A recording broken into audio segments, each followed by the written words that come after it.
A blame game has ensued over the last few days following the recent assassination of Russian journalist and far-right activist Darya Dugina in Moscow. Associated with the likes of RT and Zargrad TV and a strong supporter of Russia's invasion of Ukraine, Dugina was also the daughter of Alexander Dugin, an analyst and strategist rumored to have close ties to the Kremlin and Putin, which led to speculation on whether Dugin was the intended target of the bombing. President Vladimir Putin issued condolences to Dugina's parents and signed an executive order posthumously granting her the Order of Courage, Russia's state decoration to citizens for acts of valor.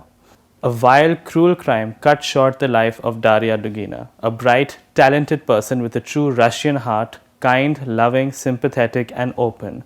Journalist, scientist, philosopher, and war correspondent, she honestly served the people and the fatherland and proved by deed what it means to be a patriot of Russia. According to Russian website Meduza, businessman Konstantin Malofev released a statement on Alexander Dugin's behalf, in which he blamed Ukraine for conducting a terrorist attack on Dugina. She was a rising star at the beginning of her journey. The enemies of Russia meanly, stealthily killed her.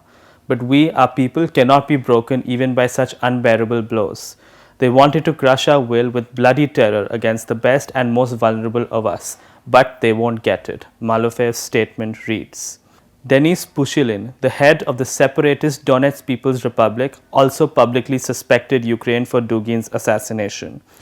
Vile villains, the terrorists of the Ukrainian regime, in trying to eliminate Alexander Dugin, blew up his daughter in a car, Pushilin said in a Telegram post over the weekend. Ukraine issued a swift denial to these kind of claims, with President Zelensky's chief of staff, Mikhailo Podolyak, stating that his country had nothing to do with Dugin's death, according to Bloomberg. "We are not a criminal state like the Russian Federation," Podolyak added.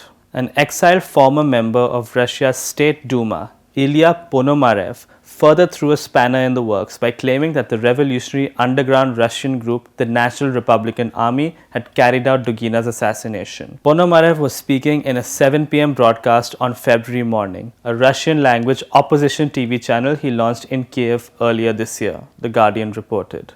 In other news, as part of its national security daily product, Politico has released a brief report that examines rumors of the United States secretly giving more weapons than what has been announced publicly to Ukraine. While the Politico defense journalists admit that much of the piece is based on speculation, they share some significant claims made not only by an anonymous Pentagon official but also by former US special operators. The claims include covert supplying of high-speed anti-radiation missiles or HARM, as well as the possibility of Ukraine being given Army Tactical Missile Systems, or ATACMS, to conduct the recent long-range missile strikes on places in Russian-occupied Crimea.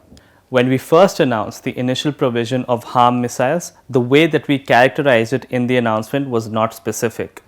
We described that we were providing a counter-radar capability.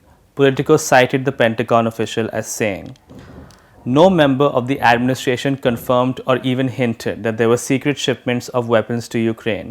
Even if there were, there's little to no chance they'd share a classified decision with us.